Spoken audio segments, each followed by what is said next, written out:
All right, so Batman v Superman. I've just exited the theater and stuff. It's over. I'm kind of like, thank God it's over because it's 2.5 hours long, and they could have cut that to 2 hours 10 minutes easier than slicing bread. I swear to God. But anyways, now let's talk a little bit about the aftermath here. Okay, let's start with some complaints about what's going to happen with the future of DC and if they've made the right choices here. Okay, first off, let's talk about this. If they've made the right choices here by putting your two most recognizable superheroes together and introducing Wonder Woman, and you're getting ready for Justice League, but there's going to be characters in there who do not have their solo film yet. You know, the way Marvel did it was, okay, let's do a solo film on Iron Man. Let's do one on Hulk. Let's do one on Thor. Let's do one on Captain America, and then Avengers. And we show them all together. Okay, here's the thing. Here's the thing. That is not the only way to do a superhero team-up movie. No, it's not. Did we need an origin story for all of the characters of Guardians of the Galaxy? No, we didn't. They came together. In Age of Ultron, Avengers: Age of Ultron, did we need a story, a solo movie for Vision? No, I want to see it now, but yeah. Did we need one for the twins, Maximoff twins, for Scarlet Witch and Quicksilver? No, they were introduced in the movie. Eventually, they became part of the Avengers. It was fine. Yeah, they worked out. Well, kind of, sort of. Vision did for sure, but not so much on the twins. So the people who say, "Oh, DC's at fault here," it's their problem because they think they can just shove them all together and it won't work. It can work. Like I said, Guardians of the Galaxy. You didn't need an origin story for Rocket Raccoon before you go into Guardians of the Galaxy, and they're a team. They're a team technically. You know, just saying. And plus, you think about it. Okay, let's say, yeah, Cyborg. Cyborg's a good example here. And as it was reported earlier, months and months, even a year before the movie came out, it was reported that Cyborg was going to be in the movie to some capacity. So it's not a spoiler for me to say he's in the movie, even if it's only for like 10 seconds. But you bring out a Cyborg movie, let's say this August instead of Suicide Squad, just for an example here. Compared to Batman, Superman in your title, or Wonder Woman in your title, or something like that, you're going to have some people scratching their head saying, what the hell is Cyborg? The comic book fans will say, oh yeah, Cyborg, I know who Cyborg is. You don't know who Cyborg is? You're dumb. You have to remember that the hardcore comic book fans and the people who know their comics well are maybe 3% or 5% of your audience overall to see the movie. I'm not kidding. It's like 5 or maybe 6% if we want to be generous. Okay, yeah, just an example here. Let's say you go into a supermarket and there's 100 people there, just to make the math easy. And you interview all the people, and you ask them one question. You say, who is Cyborg, And odds are it's only going to be maybe 5 or 6 out of those 100 people who know who Cyborg is, And you have to think about it. Lots of diversity there in that grocery store. You have kids, you have mothers, you have older people, elders, and you have your middle-aged people. Aren't those the same exact people who go to movies all the time? Yeah, of course. Of course. They make up the general movie-going audience, yeah. I'm telling you, only 5 or 6 of them are going to know who Cyborg is. So that doesn't bode well for a solo Cyborg movie before you get to Justice League, and evidently we've seen concept art, and we have a good idea that he's going to be in Justice League as a core member there. Yeah. That wouldn't work out. In the case of something like what was it, Ant-Man, that kind of worked. But that was after Marvel became a trusted brand. That was after they became a trusted brand. And then on top of that, you look at Guardians of the Galaxy again. Even some comic book fans don't know who Guardians of the Galaxy are before the movie comes out. And it opens to $90 million or 95 or whatever it was. But a lot of that had to do with Marvel at this point being a brand now for films. And they were a trusted brand. I mean, Avengers is in the top 5 of all-time grossing films. All the Iron Man movies were big hits. Thor, Thor movies were coming out and they were getting good reviews and were well received. Captain America, especially with Winter Soldier, man, which was just months earlier, really great movie. And the first Captain America was good too. They were a trusted brand at that point. Plus, you had Chris Pratt, who people recognized. You had Zoe Saldana, Dave Bautista. You had a couple people in there that audiences could recognize. Plus, when you see the names of Vin Diesel and Bradley Cooper in there doing voice work or mocap, man, that then even other people who don't care about comic book movies were like, oh, so they're doing a comic book movie now? Okay, maybe I might go see it, and they maybe ended up going seeing it. Here's the thing, though. The DC Cinematic Universe is not a proven brand yet. It's not a brand yet. Not the way Marvel is now, and all that. And plus, think about it. Okay, so a Cyborg movie comes out this August. Again, theoretically here, who they cast? A guy by I believe his name is Ray Fisher. I think I've heard that name right. Who has appeared in all of one movie, I believe, and that's Batman v Superman. And he's only on screen for 10 minutes. Or, sorry, not even 10 minutes, 10 seconds, I think I said. Ray Fisher is not a box office draw. In fact, maybe 1% of the movie-going audience who see the movie know who Ray Fisher is before the movie opens. Yeah, so you're gonna need somebody else in that cast to bring in your everyday moviegoers who don't read every comic book on the planet. So, just saying there. So yeah, there's examples where a solo movie before a team-up movie for every character maybe doesn't pan out. So I'm just saying theoretically here. Maybe it opens up and it's still a decent hit, financially speaking, of course. But yeah, I kind of like this idea of instead of doing each character gets their own movie. Instead, DC said no. We're gonna start with a couple movies to introduce a couple characters, and then Justice League. Cool. I like that idea. Because that way the general audience, can get to know Aquaman and get to know Cyborg and get to know the Flash and any other superheroes who are in it who haven't had their solo movie yet, which at that point is going to be those characters because Wonder Woman comes out before. We've had a Man of Steel movie. We've gotten Batman v Superman, which introduced us to the new Batman. It's kind of cool to be introduced to them in this movie that we already know we're going to like, or that we've been convinced to see because Batman, Superman, Wonder Woman are in it, and we like them. We saw their movies, so yeah, let's go see it. Even if I don't see any really possibilities where, oh, okay, it's a Justice League movie coming out. Okay, I like the Justice League idea of it. I've heard of the Justice League, and yeah, Batman.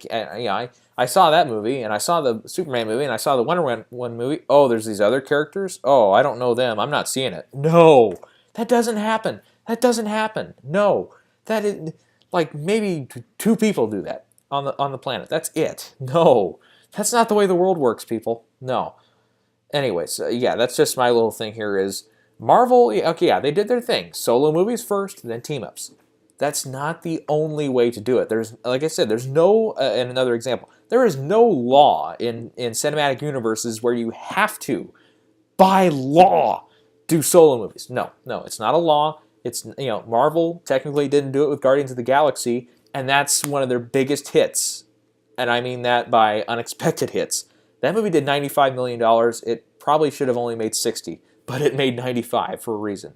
And it continued and outgrossed Captain America Winter Soldier, outgrossed Thor 2, outgrossed Ant-Man, which came later, but anyways, outgrossed a lot of other solo movies. But yeah.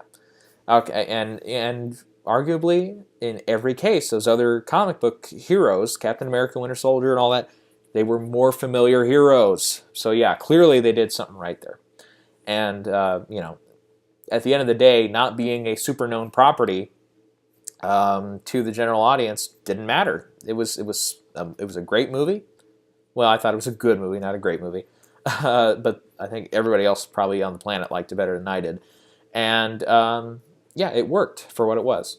So I'm just saying, DC, okay, that's your plan. Okay, that's fine. I'm fine with that. So anybody who immediately criticizes that, sorry, that's not the only way to do it. Okay, let's talk a little bit about now the box office and a little problem I have with just the way that the Hollywood system works nowadays.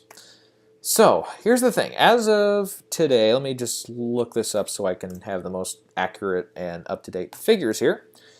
Batman v Superman: Dawn of Justice has just cleared 300 million domestically, just cleared just under 500 million outside of the U.S., to a total now of 800,801,288. Okay, that's the most recent figure I have here. Okay, here's the thing. The movie's been out for 3 weeks. After 3 weeks, unless it's Christmas and there's and there's a lot of holdovers, and it's not a holiday. By 3 weeks, everybody who I should say for the most part, unless it's a repeat audience, everybody who wants to see the movie at least once has seen it by this point. It's 3 weeks, people. 800 million is their worldwide total now. I don't see any possibility where this gets to 1 billion. I don't see any possibility where it gets past 950 million total. I don't think. I think there's still, and I looked it up.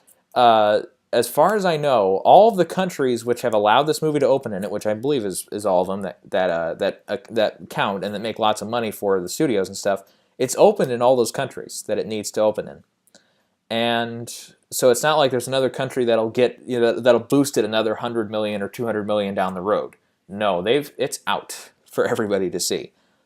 And yeah, that's on the worldwide chart. On the domestic chart, we have Jungle Book opening this weekend, which I think is going to crush. Could be 75 million or higher, I think. And I think the latest, we haven't seen any, obviously it's too early now at the time of recording this, but we don't have any Thursday night previews yet, which I think they could get as high as 8 or 10 million tonight, just on Thursday night alone, and could be as high as 30 million or 35 on Friday, which means, okay, you've already got 45 million before Saturday. And with usually with Disney movies and with animated or movies that aimed at kids, the Saturday matinees jump up from their Friday totals. So I think realistically here, this could make Jungle Book this weekend could make 85 million or maybe even slightly more. I'm going to be a little optimistic or pessimistic, and say 75 million, but it could go way higher than that. Not way higher. I mean, like, respectively, it could go to 85, maybe even 90.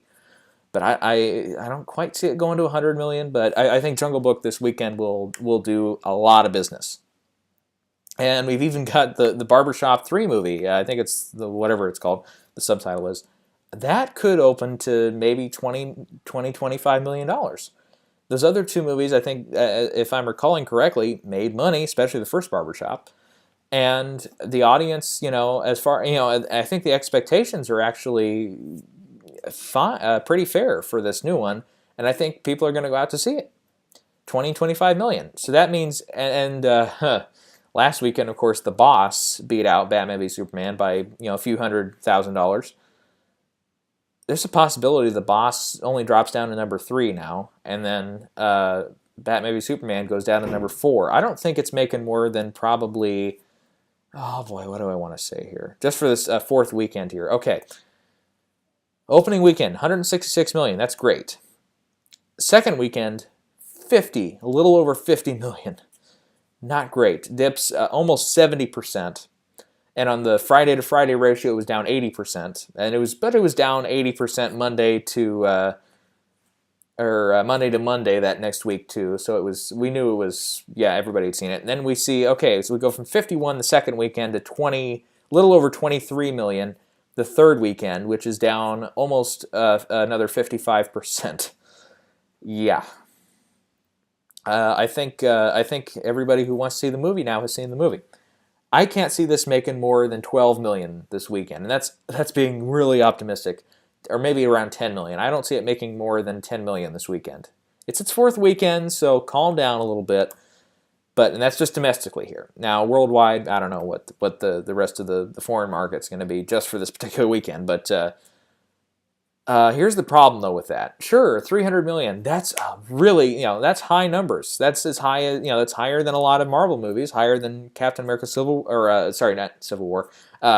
Captain America Winter Soldier, higher than Ant-Man, higher than Thor 2, higher than the first couple, Captain America and Thor's and stuff. Yeah, that's a great number. I don't see it going higher than 325, maybe, but to be okay, maybe a little optimism there. It's definitely not passing 350 domestically total. So that puts it behind Iron Man 3, behind the two Avengers movies, and I think Guardians of the Galaxy was close to that number, 350, when all was said and done. Let me just check this quick. Oh no, yeah, it made over 330 million domestically, so it was a big hit. I don't see. I think 325 is going to be about it for Batman v Superman on the domestic side here.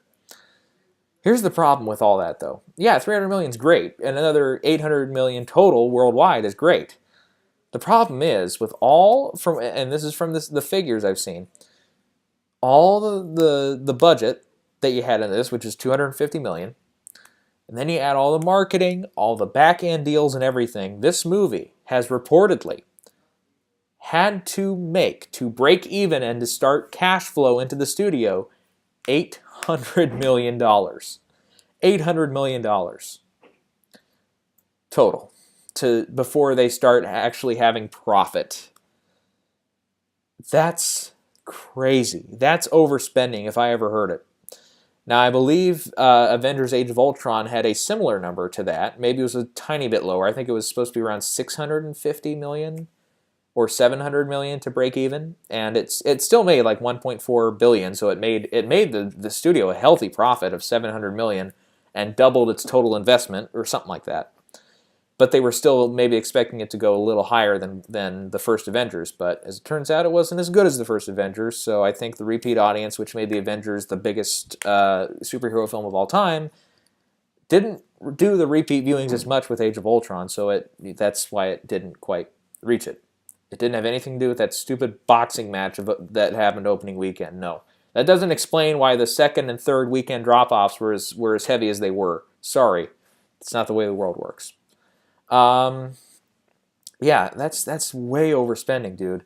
Okay, plus think about it. Okay, so another 10 million this weekend. Okay, as they've just passed, as of today at least, 800 million, now they can finally get some profit and some money in their pockets.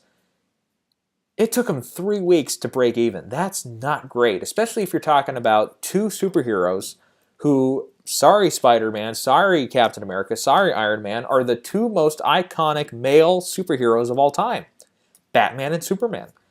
Plus, think about it, a Batman and Superman in the same movie together, that's been a childhood dream of everybody after they've had, whether they read comics, have the action figures, or just see their respective separate movies and say, man, wouldn't it be cool if they crossed over together? I had that thought when I was 7 or 8 years old, maybe earlier. Everybody did who saw those movies. Sure, yeah, and we're waiting for this movie, and then it's not as good as it is, as we hoped it to be. It's not a great movie.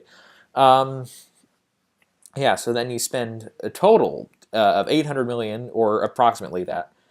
So now, as of right now, like I said, the number is 800 million, $801,288 grossing in total. $801,288 is the profit they've made so far. Oh no, that's not good. That's not good.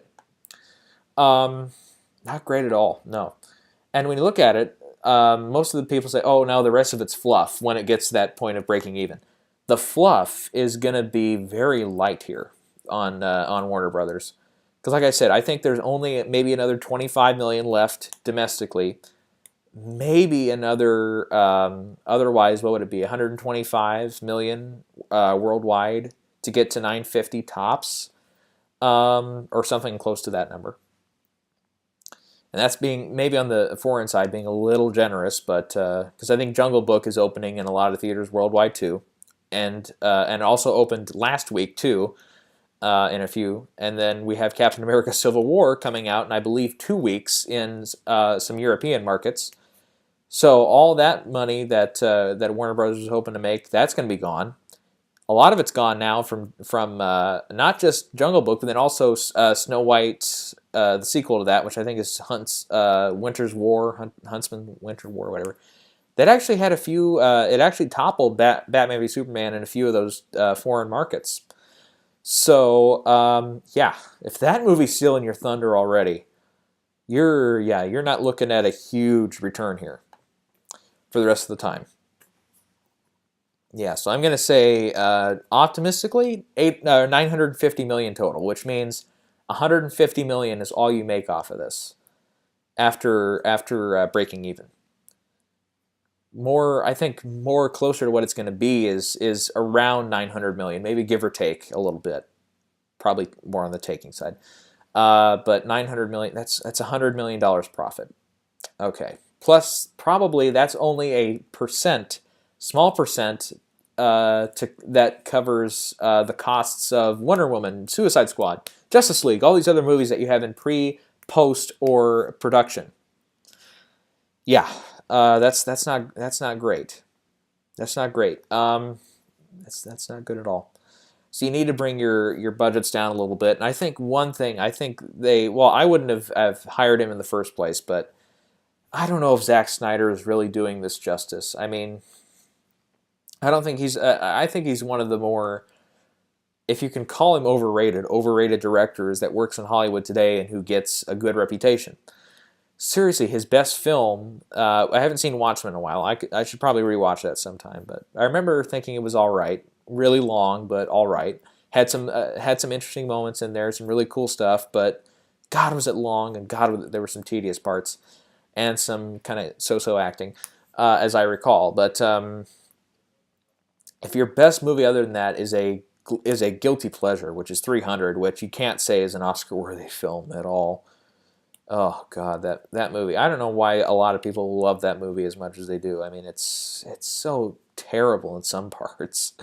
Even though, yeah, this is Sparta and all that becomes iconic, it's still, that doesn't make it a fabulous movie or anything. No, my God. Anyways, but it's a guilty pleasure for me, at least. I mean, I think overall it's definitely the one of the better examples of style over substance. But yeah. Anyways, but then yeah, like I didn't even finish Sucker Punch, so no help there. Didn't really like Man of Steel. Yeah, I think Zack Snyder, and they've still said that he's going to do Justice League, even after a lot of critics asking for Zack Snyder's head on a platter, fans asking for his head on a platter, and not a whole lot of, even the people who love the movie, not a lot of them are defending Zack Snyder specifically. They're going after and saying, no, you're wrong. Ben Affleck's even better than you're saying. That's one of their big defenses, is saying that they're not giving Ben Affleck enough credit from one or two of the testimonies that I've seen of the hardcore people who love this movie, which is very small in comparison to Man of Steel, which you had a lot of people saying was awesome and loved it, and you had, it was kind of a closer to a 35-65 split there. This is more like 70% dislike, 30% really like kind of thing. Okay, but I'm just guessing there from what I've seen. All right, and yeah, so I think in the future, yeah, I think I don't know, I wouldn't have Zack Snyder directing Justice League, but the way you set it up, you kind of shot yourself in the foot there by saying, okay, we're gonna have a Justice League movie shoot less than a month after Batman v Superman comes out.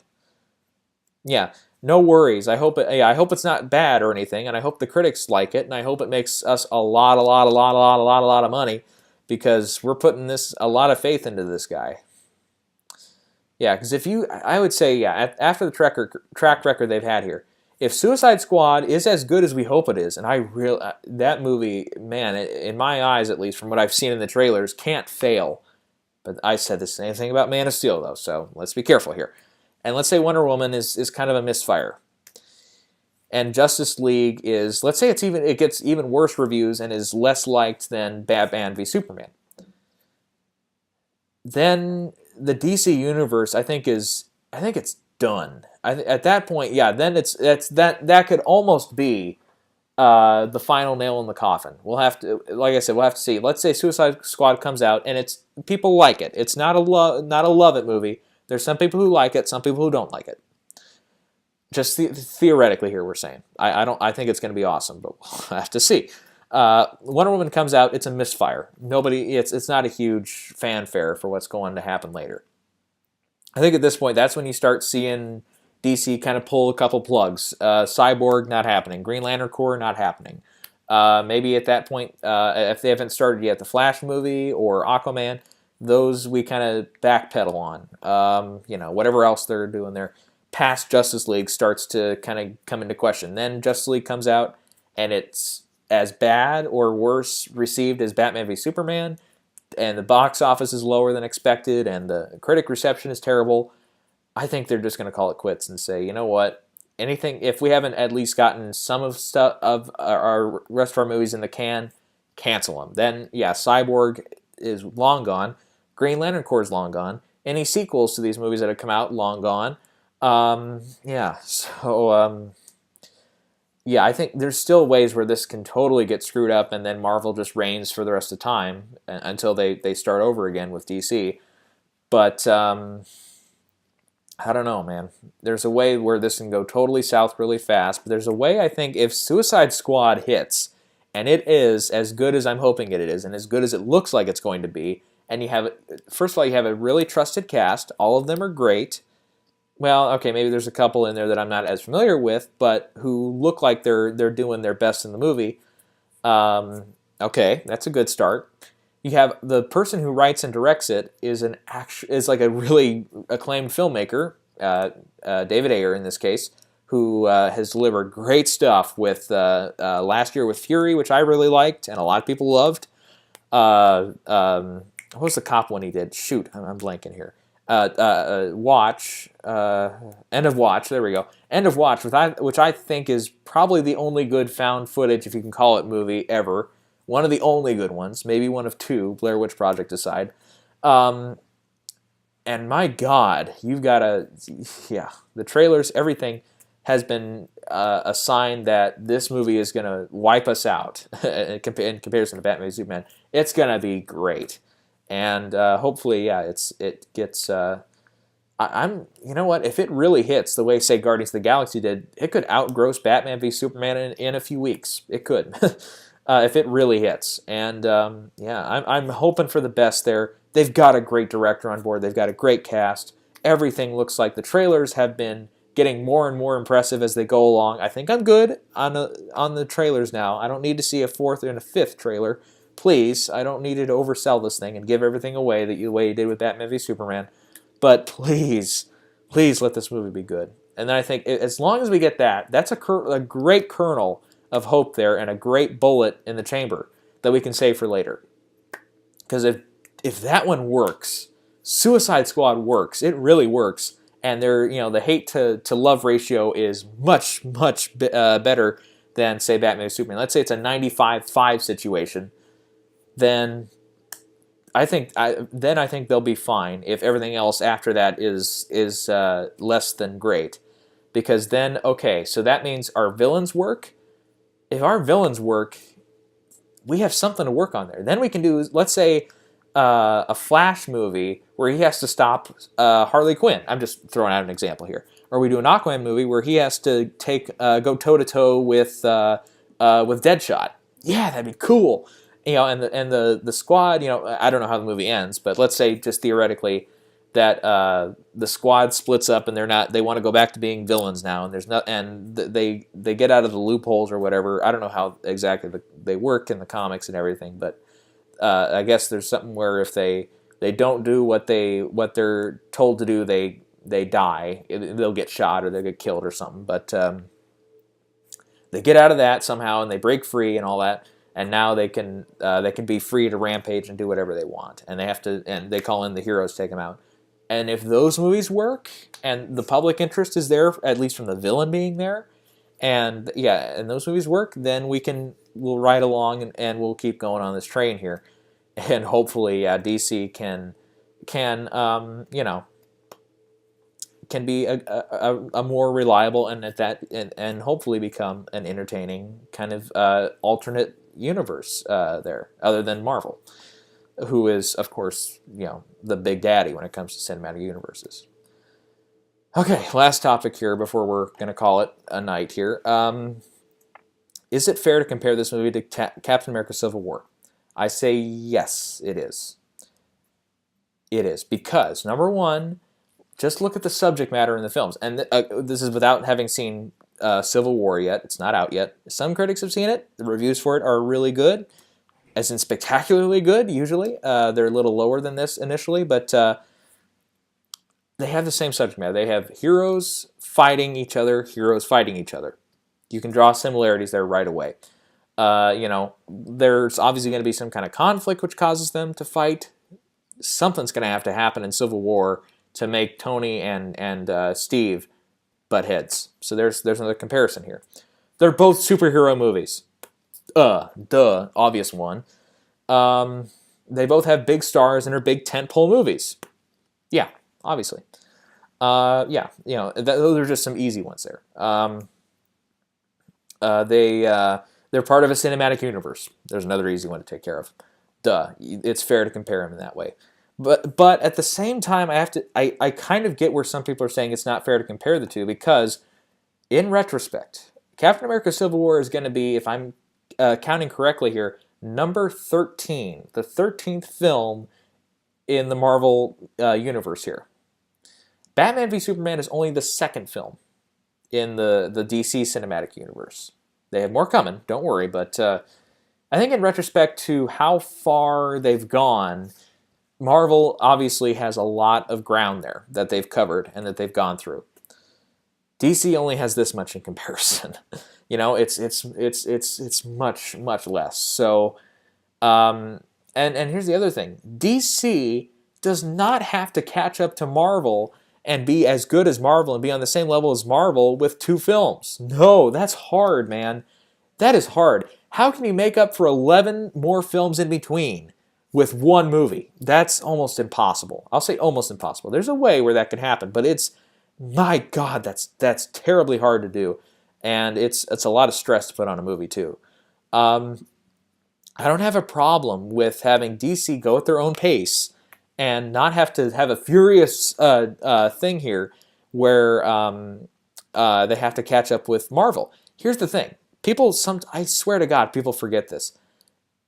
It's not like if DC doesn't release a movie every so often and they're not as good as Marvel is, it doesn't mean that the DC characters are forever erased from existence. It's not like, okay, there can never be another Batman movie. No, there's no law in Hollywood that says as long as Marvel is successful, DC can't do anything. No, nothing says that. There's no Bible, there's no constitutional law in Hollywood or anywhere that says, hey, let's, if one superhero franchise is going, another can't go. No, that's not the way the world works, people. DC does not have to catch up to Marvel in 1 movie. That's way too much stress to put on it, and way too high of expectations to put on it, too. I can't believe the balls on people who say that. It's stupid. Why would you ever want to put that much stress on a film? It's ridiculous. And yeah, like I said, DC, there's nothing that forbids them from ever doing another movie ever since Marvel is doing films. No. DC can go at its own pace and, work its way up to what Marvel has done. And it's going to take a while for DC to get there, numerically speaking, number of films. It could be another decade before they get to 13. But here's the in that way, okay, I agree. It's not fair to compare where they are with their number of films. But when it comes to the content of the films and all that, it's fair to criticize. And besides, you're telling me you didn't compare Fantastic Four to any of the other superhero movies that came out that summer? You're telling me you're not gonna compare Avengers to Batman and Robin and say Batman and Robin sucks and stuff? No, I mean obviously it does, but like I said, that's like saying it's not fair to compare Man of Steel to Superman the movie, or even for that matter, it's not fair to compare Batman 1989 to Batman v Superman. It's totally fair. It's the same character in the title. Same character in the title. And they're both DC movies, and they both feature some of the same characters, and they both feature, all that stuff. In that way, yeah, I think it is fair to compare the two. But but with an asterisk there, that it's not fair to compare where they are respectively in their universes. 2 films, 13 films. Yeah, that's a little, as far as character development and stuff, yeah, it's kind of hard to have Batman v Superman have the same character development as Captain America Civil War hopefully will have. because man, you start with Tony Stark in that first Iron Man movie, and you get to hopefully where he is, in Civil War. That's a drastic change there, and it takes the course of all those films to get to there if you want to do it right. And I think, respectively, Marvel has done it right. Not to say that DC's doing it wrong, but they've only got 2 films out of the gate. I mean, it's yeah. In that respect, yeah, it's not really fair to compare the two. But at the end of the day, it's going to be done. Everybody's going to compare the two. They're going to say Civil War is better. Almost everybody, unless you're a DC hardcore fan, or unless Civil War is not what we have been, what we're hoping it to be. But yeah, let's just call it there and say, okay, yeah. So Batman v Superman, is it the movie that a lot of us hoped for? No. Could it have been worse? Actually, yes, it could have, against what other people say. Were there moments that worked? Yes, there were. Were there moments that sucked? Yes, there were moments that were terrible and awful, and showed us that Goyer and if Goyer was even still attached at that point, and Terrio and Zack Snyder really need to work on telling a story that makes sense, and more than being a visual film. It's they're comic book characters that have been around for decades. You can be fair to them and treat them better than visual icons. You can give them a story. You can give them a comprehensible story. Chris Nolan did. Marvel has, in some of them, not all of them, of their films, but there's a lot of them. Some of them have given them, character arcs and all that. They're not just there to be there. Let Batman and Superman fight and have a good story to it. And going forward, hopefully Suicide Squad has a great story to it. I think it will. Hopefully Wonder Woman has something of a story to it. Justice League, same thing. I have high hopes for it, but at the same time, I'm going to say it, they're off to kind of a rocky start here with the universe, and hopefully things can be better in the future. All right, I think that's all I've got to say. I mean, I'm sure this isn't the end. I'm sure there's more stuff to be said here, and as things go on, the box office goes on, and as more films get kind of fired up in the DC universe, and as the Marvel universe continues, there'll be more to be said. I know there will. All right. Until next time.